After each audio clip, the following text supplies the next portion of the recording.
Assalamualaikum warahmatullahi wabarakatuh. Perkenalkan, saya Novita Sahari dengan NIM 40118026 dari kelas ESH. Di sini saya akan menjelaskan tentang merger dan acquisition. Yang pertama, pengertian merger. Merger adalah penggabungan dua atau lebih perusahaan.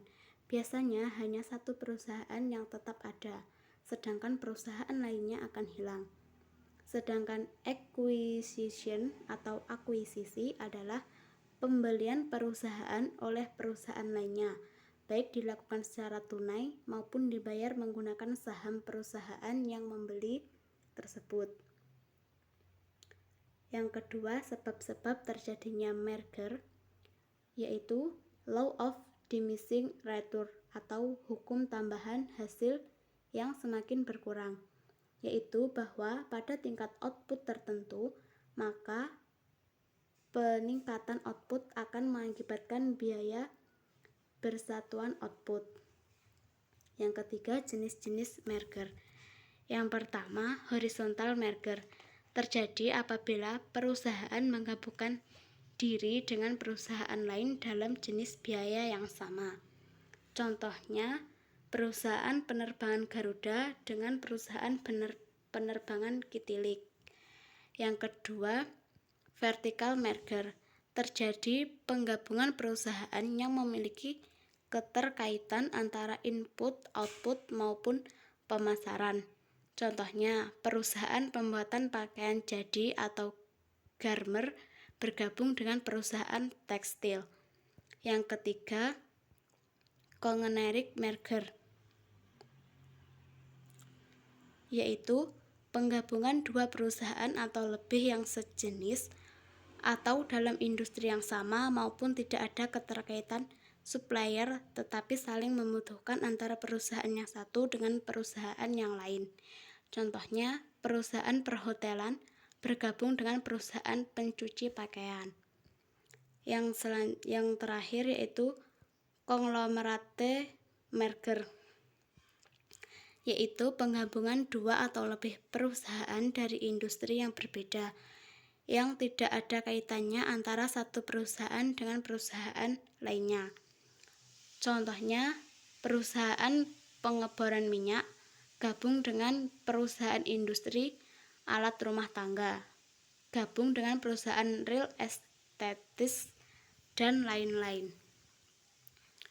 Yang keempat, yaitu tujuan melakukan merger. Yang pertama, economies of scale adalah skala operasi dengan biaya rata-rata rendah. Yang kedua, memperbaiki manajemen. Yang ketiga, penghematan pajak. Yang keempat, diversifikasi usaha, yaitu penggabungan perusahaan yang berbeda usaha.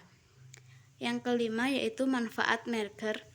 Manfaat ekonomi yang diperoleh adanya merger suatu perusahaan dengan perusahaan lainnya. Terjadi penghematan atas pengeluaran-pengeluaran yang seharusnya bisa dihindari, sehingga diperoleh tambahan keuntungan yang berupa manfaat atau sinergi. Ini ada rumusnya, yaitu PVDJ sama dengan PVD ditambah PVC plus manfaat. Ini yang selanjutnya, pembelian secara tunai. Perusahaan dominan membeli perusahaan jaya dengan rumus biaya sama dengan kas dikurangi PVC. Ada contoh soalnya, perusahaan jaya dibeli tunai dengan kas oleh perusahaan dominan sebesar 750 juta. Sedangkan nilai perusahaan jaya senilai 600 juta. Maka untuk menentukan biaya dari merger tersebut, biaya sama dengan kas dikurangi PVC.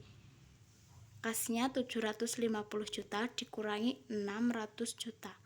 Jadi biayanya senilai 150 juta. 150 juta ini merupakan biaya dari sudut pandang perusahaan dominan, sedangkan dari sudut pandang perusahaan jaya merupakan manfaat.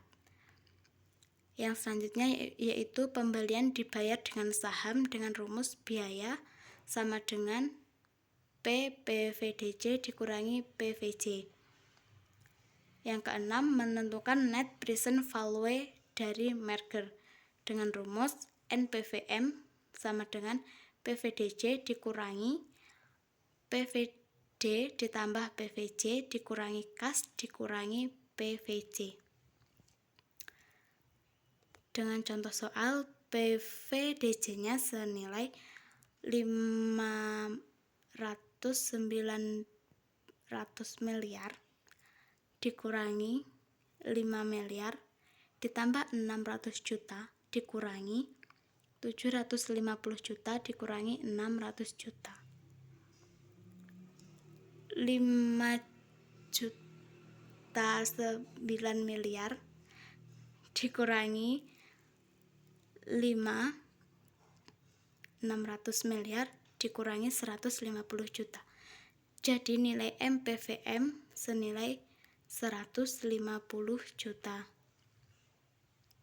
Yang selanjutnya yaitu perlakuan akuntansi dari merger ada dua, yaitu metode pooling of interest adalah penyusunan neraca baru perusahaan dan perhitungan rugi laba baru dengan cara penggabungan kedua neraca dan perhitungan rugi atau laba perusahaan yang merger tersebut atau yang bekerja sama tersebut.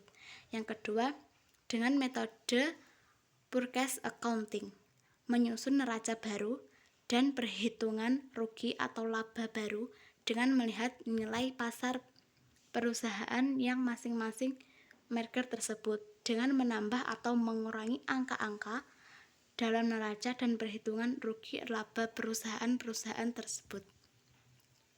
Sekian dari saya, apabila ada salah kata, mohon maaf. Sekian, Assalamualaikum warahmatullahi wabarakatuh.